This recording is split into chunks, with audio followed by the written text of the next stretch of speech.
we are such nurturers that we really think, oh, bless his heart, he is upset. I can heal him though. I can give him the love that's going to bring him through. I can save this man. How you going to say this old rusty butt 200 some odd pound man who just finished putting down some other woman? Yeah, you wanted a million and you show it. What you want isn't really that important. You've been on my mind. Hi, Kimberly here. Thank you so much for joining me in another video.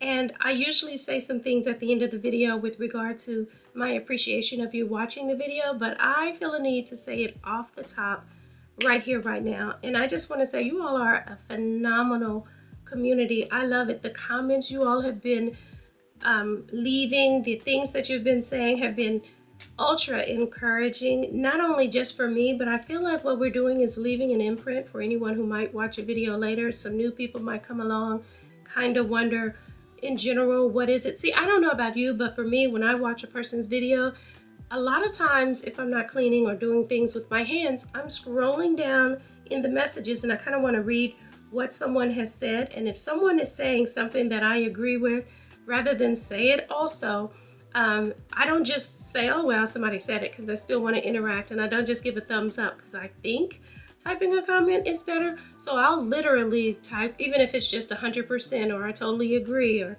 you know, yeah, me too, something in a person's comments. And so I know that there are people who genuinely watch the video. Sometimes I even have to hit pause. Like if someone makes a good point, I'm like, oh, I want to say, and then I scroll down and look, oh, okay, somebody already said that. Let me put a little 100% there, a thumbs up or a smile, huggy, anything.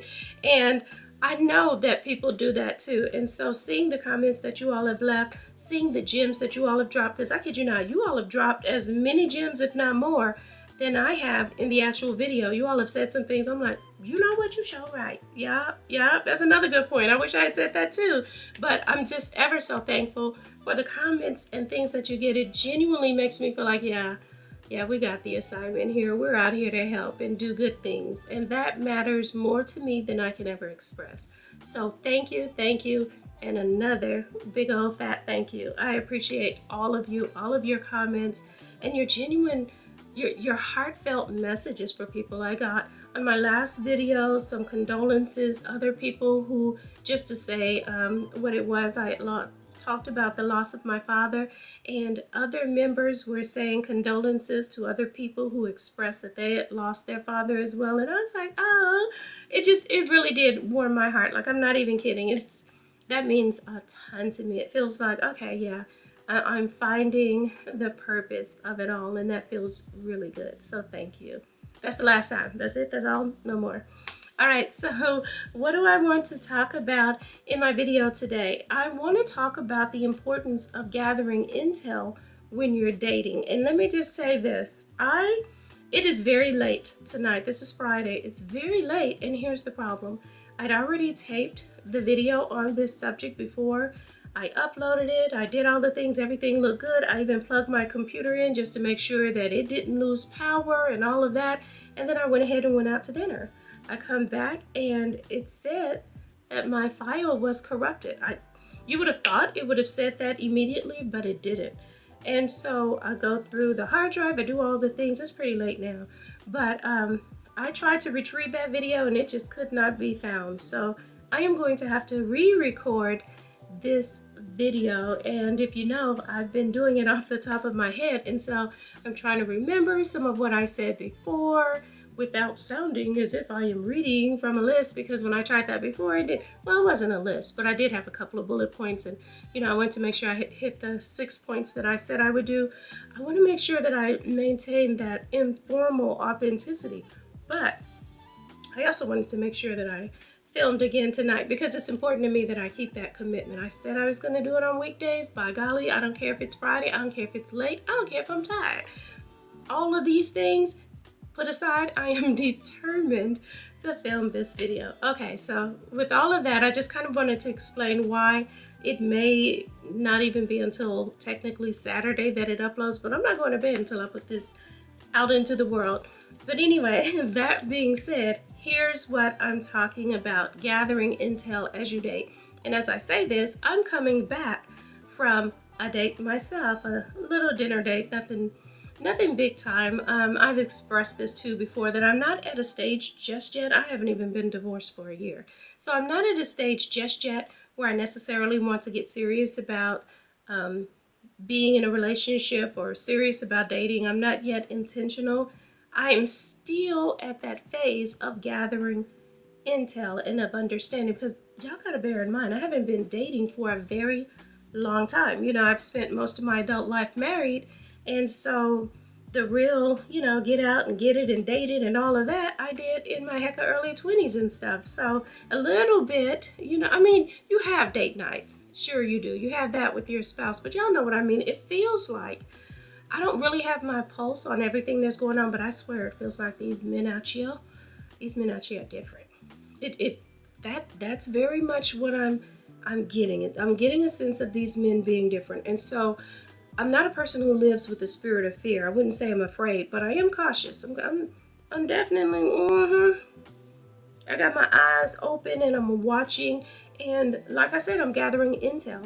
And as part of that, what I'm doing is I'm understanding and assessing what is it that I definitely want and what is it that I definitely don't want. And I feel like when it comes to the what I definitely wants, when it comes to the standards, I alluded to this a little bit before in a previous video.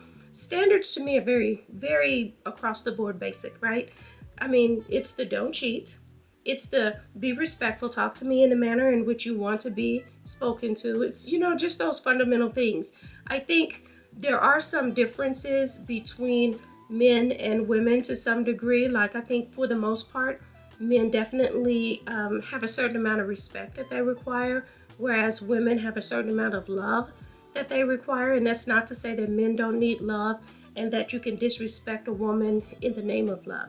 But I think if we were talking about the driving forces of each party, those would probably be the things that matter most. Because I mean, you want to drive a man away, make him feel like he's disrespected, belittle him, yeah. I think it's just important that you gather that intel and understand things. Like, one of the things I would say is that, like I said, I'm not dating intentionally, but even with that being the case, I am upfront about it, especially if I'm asked about it. I don't, well, I'm a C, and it depends on what you're talking about.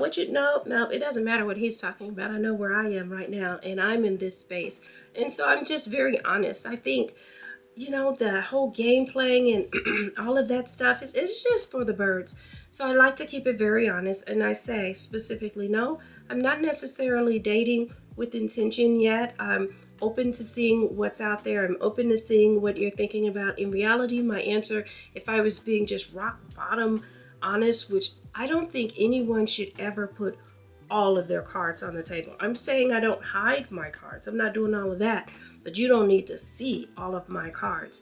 But if I was being rock bottom honest on these dates, I would say I'm gathering intel. I'm understanding what's out there, and I'm figuring out how I'm going to navigate in between that and all of those things. Because I feel like sometimes when you say something like that, a man will put on a show.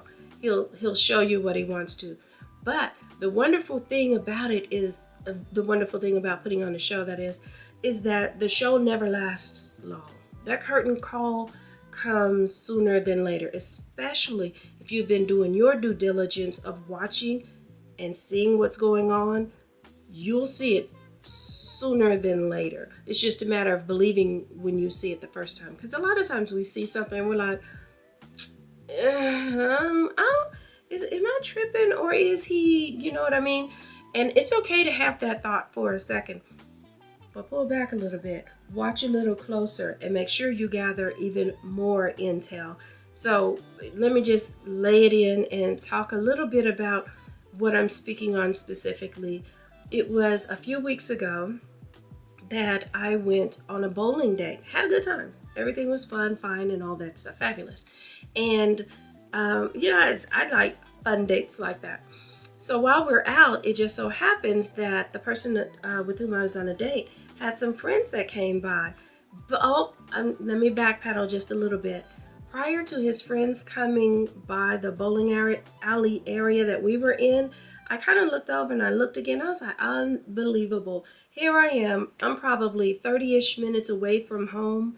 We drove out to a particular bowling alley, and I'm like, I'm like this far away from home, and there's one of my families, from my job, and full on with the kids and everything. Not one in my classroom, but still in my building. And so he was like, oh yeah, oh okay. And cool, that was it. Didn't say much afterwards. And then came his friends. And they were, hey, as men do, men are talking and rah rah and all of that stuff and cursing and saying, dropping N bombs. His friends were anyway, dropping N bombs and all of that. And what I really liked was that he stepped up and he said, hey, she's got some of her family over there. And they were like, that's her family? Why ain't she fooling with them? And he's like, no, people from her job are there. And he ended up having to explain, oh, she's a teacher and that's one of the kids from the family or whatever. So kind of watch your mouth. Boom. When I tell you that gave him points immediately, not because I necessarily think you need to do a whole lot of changing, but what it told me was this is a person who's adaptable. We can go to different areas and he knows how to maintain and behave and all of that for himself. You know what I mean? You don't want somebody, as much as people say, I'm gonna talk how I talk wherever I go. Really? Really, do you though? If you're a person who curses a whole lot, you go up in the church house cussing like that, really? Because if you do, this video ain't really for you. You's already on a whole nother page than I'm on. You understand? So the fact that he knew to say that was great. Also telling was the fact that his friends immediately respected that. That to me was pretty cool, because as they were talking and cursing and all of that stuff, and he's talking to his friends, I wasn't just standing there beside him. I'm not his woman, I don't need to stand by his side and all that stuff. I had literally walked into I don't even know what you call it at a bowling alley, but the little section where you're sitting and, you got your fries and all. I walked in, I'm gonna call it a pit. I had walked into the little pit area and they were, a little ways back, but their voices were carrying. And so I heard him distinctly say that. And I thought, okay, I like that. So one of the things I want to say as you gather intel, you want to make sure that you are not with somebody who's embarrassing. You know what I mean? Like there are certain people that, my job, for example, there are times that we might go to happy hour as a group and we go somewhere and you start meeting the spouses and the boyfriends and the partners of the people that you work with. And it's like, I would have never put you two together. I never would have. And I'm not saying you need to look the same, but you just want somebody who knows how to act appropriately. You don't want, even if your taste is a thug, you don't want him thugging it out at your doggone job. You know what I mean? So you want someone who behaves appropriately. Gathering intel is a part of that to see how is he? Does he fit in this environment? Does he fit when we meet with my family? If you're embarrassed by this guy, that's a huge sign that he's not somebody that's for you. So that's an important piece of intel. And like I said, I don't want to do a lot of lists, but I do want to talk about one more thing. That's how it is when you're together. You also want to understand what he's like when you're apart.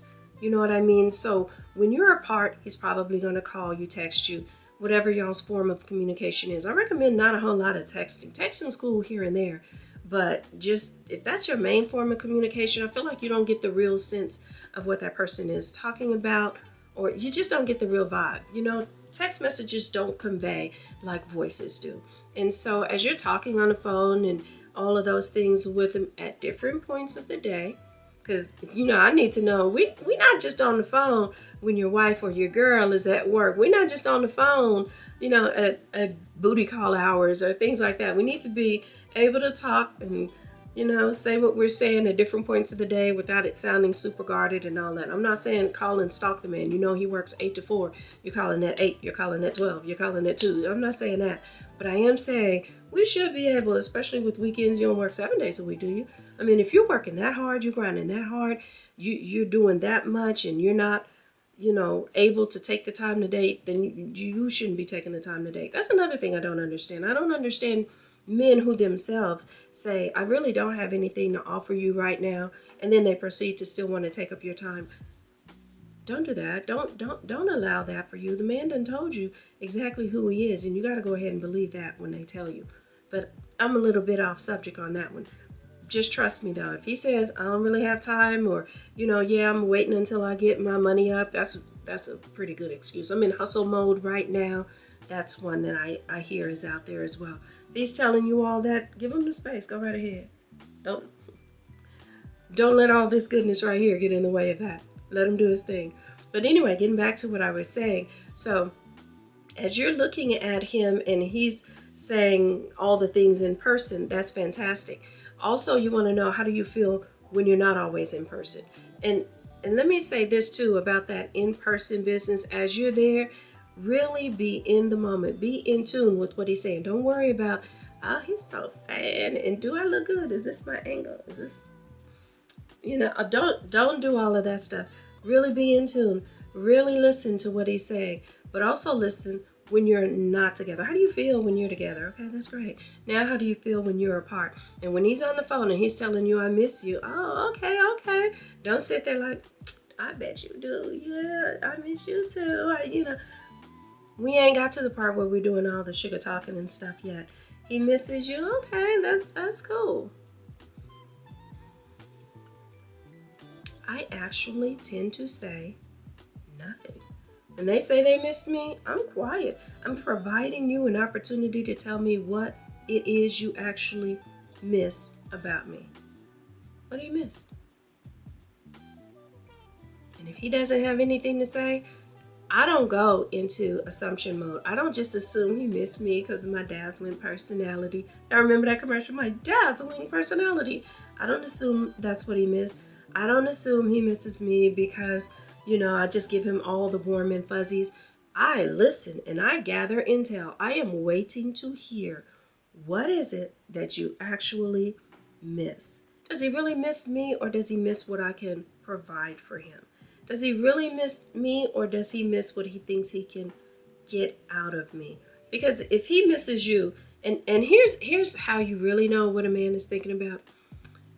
Even if it's the smallest thing, it could be we just came up on the winter months.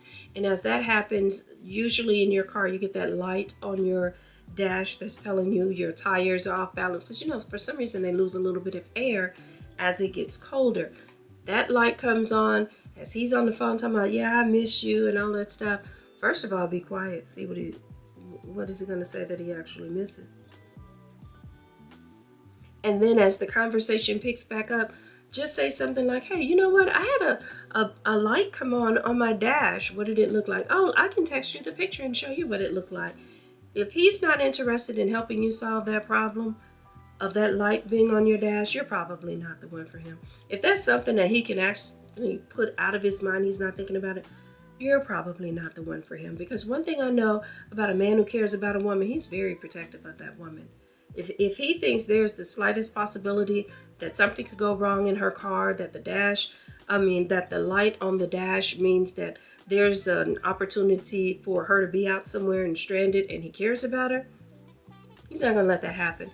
And I'm not saying play games with it. I'm saying put the information out there and see what he does with it. And then you gather the intel about that.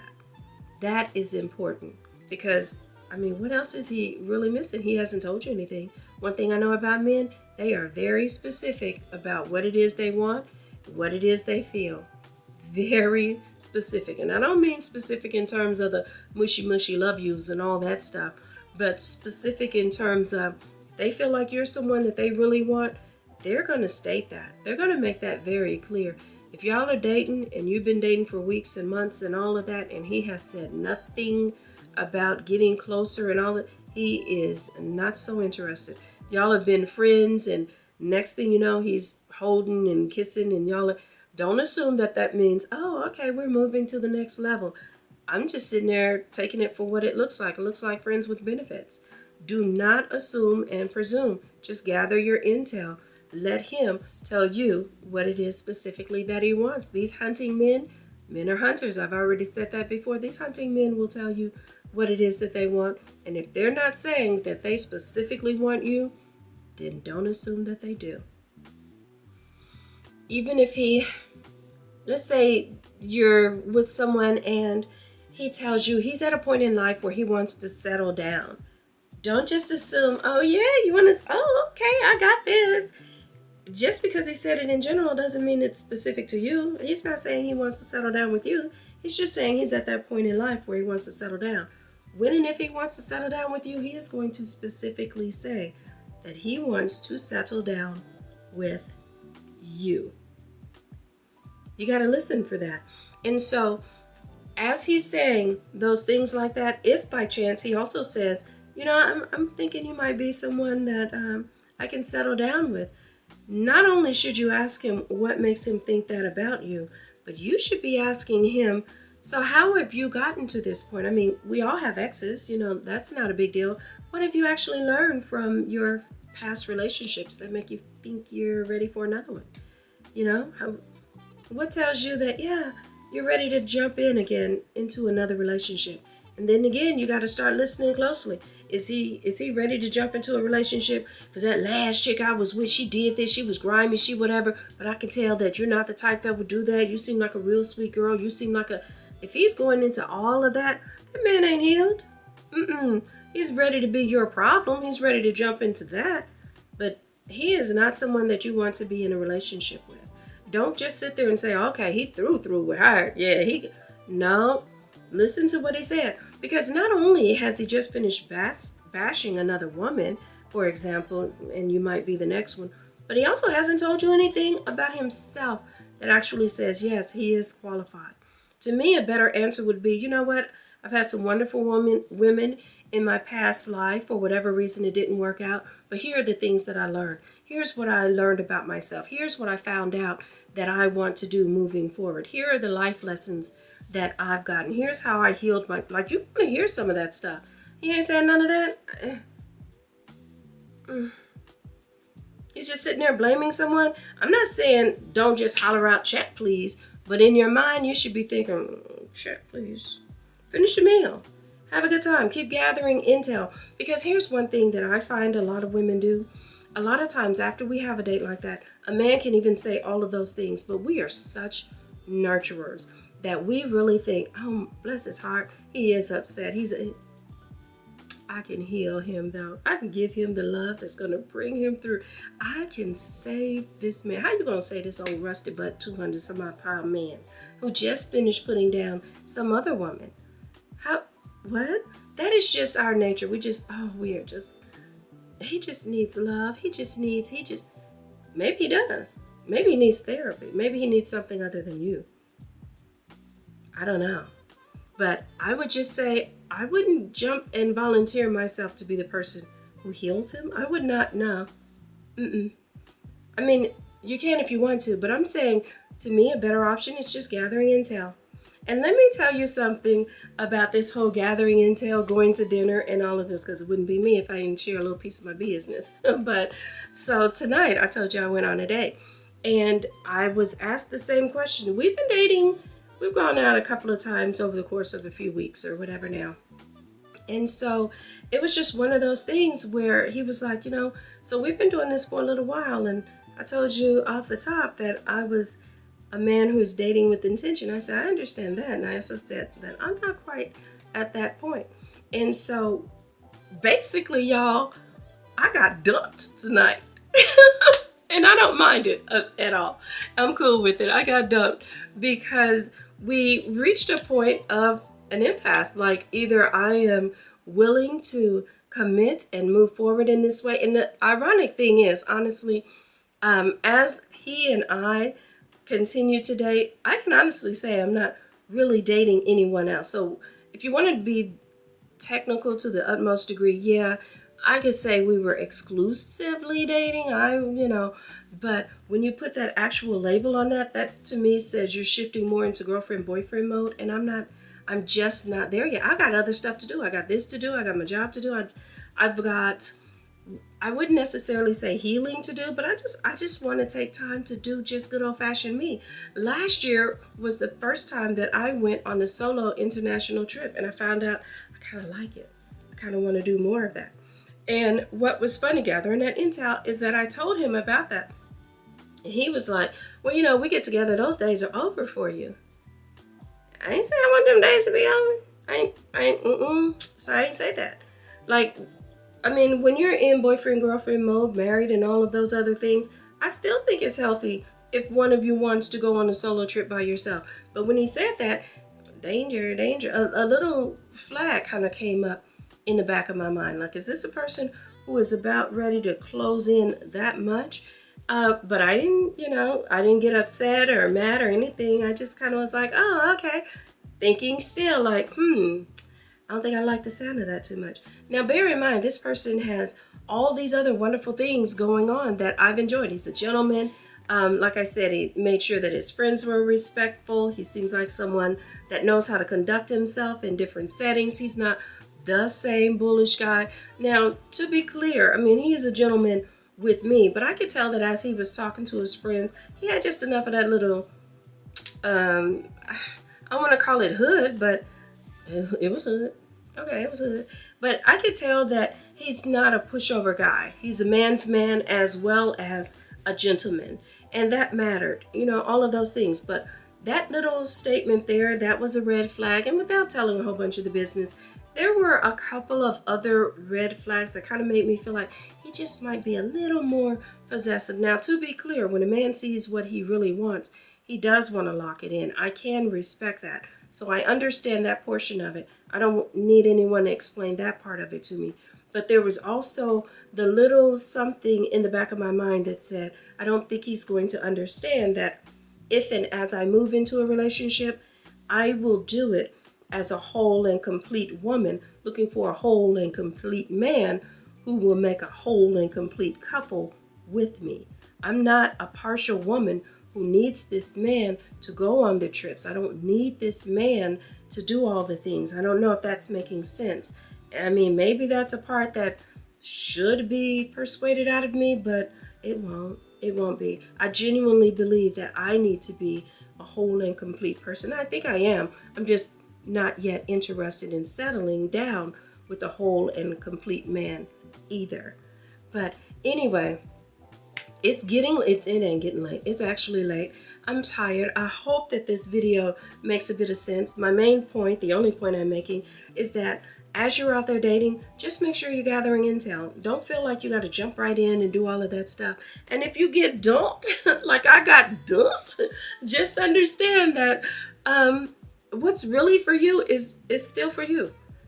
You can't lose what God has in mind for you. So clearly, that man is not the one for me. And there is no real circling back and things like that. I genuinely feel like those little red flags and things that he kind of raised, those were raised for a reason. And in my past life or before, I would have been a person to, can you explain that to me a little bit more? Can you tell me what is it? I mean, when you say that, I don't have to go on those trips anymore, do you? And sometimes even by me asking that tells the man, I better fall back until I get her. I better fall back. And a lot of times that's exactly what happens. Once a man hears that, oh, you got a little objection to that, he'll act as if, oh no, I didn't mean it like that, babe. I didn't, no, we're good. You can go on your little trips here and there. You can do whatever. And then once we've fallen in love, probably fallen in bed, fallen in line, we start to see that real him. That representative is then gone. So the fact that those red flags came up now, I have learned from my former self, go ahead and let that flag wave. Ain't no pulling it down. Bringing it down from the flagpole. No, let that sucker flap and wave and be well aware of it. Be well aware. So I say I got dumped, but I mean, clearly, if I had just said, sure, I think I'm ready, or if I'd allowed myself to be rushed in, then it could be a different circumstance, but I'm okay with being dumped. I'm okay with being alone. I wasn't lying to y'all when I said I'm okay with isolation. That's probably him right there. Because it's late. I already did the I made it safe check-in. But anyway, that is all I wanted to say for this video. Be sure to gather your intel. Be sure to understand what it is that you're walking into. And if you've got some red flags and things like that, let them wave. But if you've got things that you just kind of wonder, just pull it back a little bit and keep watching, keep listening. You know what I mean? Don't dive in. Don't just move ahead. Don't just decide, I can teach him better. He just needs somebody to love on him. I can heal him. No, you let that man do his own healing. And like I said, with regard to me being a whole person, looking for a whole person, if he's got some healing to do, that man ain't whole. Let him do his healing so that if and when he does come to you, he comes to you as a whole man. You know how they say these people out here having a whole baby. You want to get yourself a whole man. Gather your intel, ladies. And with that said, I will say good night. Thanks again for tuning in to another one of my videos. If this is the first time that you tuned in, I am just stuttering. I usually don't, y'all. I promise I don't. But if this is the first time you're tuning in, do consider subscribing. If this is the kind of content you like, I would love to have you here, and I'd love to hear from you. In the meantime, thank you so much for spending some time with me. I don't take it for granted at all. I appreciate you. Take care and good night.